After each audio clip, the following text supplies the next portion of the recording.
US Iran war में कुछ बदला हो न बदला हो, लेकिन खाड़ी देश अरब देशों की जियोपॉलिटिक्स पूरी तरह से बदल गई है। अब आप सोचिए कि यूएई, इजराइल जो एक दूसरे के कड़े दुश्मन है, एक दूसरे के खून के प्यासे थे, ऐसी खबर आ रही है। ये राज रखा गया, ना आपको बताया गया ना हमें बताया गया, लेकिन अब ये खबर आ रही है कि इजराइल ने यूएई को अपने आयरन डोम भेजे। आईडीएफ के सैनिक गए। ये आयरन डोम वही है जिससे इजराइल खुद पूरी अरब सेना से अपनी सुरक्षा करता है।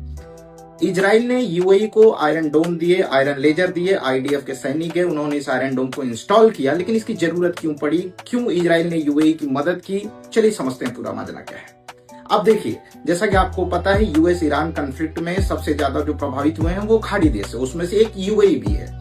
कहा जा रहा है कि ईरान ने यूएई के ऊपर लगभग 500 बैलिस्टिक क्रूज मिसाइलें दागी, 2200 से ज्यादा ड्रोन अटैक किए। उस समय उसको याद आई फिर एक समझौते की। सितंबर 2020 में डोनाल्ड ट्रंप का जब पहला टर्म था तो उन्होंने एक समझौता कराया था यूएई, इजराइल और बहरीन के बीच में, अब्राहम एकॉर्ड्स के नाम से। अब आप ऐसे समझिए कि अब्राहम नाम रखा ही गया था इस समझौता के इसलिए कि एक आप ये समझिए, इस्लामिक, यहूदी और ईसाई तीनों के जो पूर्वज हैं उनके नाम पे, और इस समझौते को मजबूत करने के लिए इसका नाम रखा गया अब्राहम एकॉर्ड्स।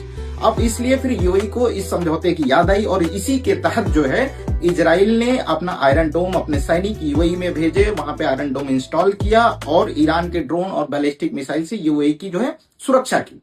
अब आप पूरा खेला समझिए। अब आपको जैसा पता है, हमने बताया था आपको कि 1 मई से यूएई जो है ओपेक और ओपेक प्लस से बिल्कुल बाहर हो चुका है। तो अब आप समझिए कि कुछ बदला हो न बदला हो, अब आप ये कहिए कि ट्रंप ने खाड़ी देशों में या अरब कंट्रीज की जियोपॉलिटिक्स को पूरी तरह से चेंज कर दिया है। अब आप देख सकते हैं कि कैसे इजराइल ने यूएई की मदद की। ये कितनी बड़ी बात है, जो एक दूसरे के दुश्मन थे। तो आपकी क्या राय है, अपनी राय हमें कमेंट बॉक्स में जरूर बताएं।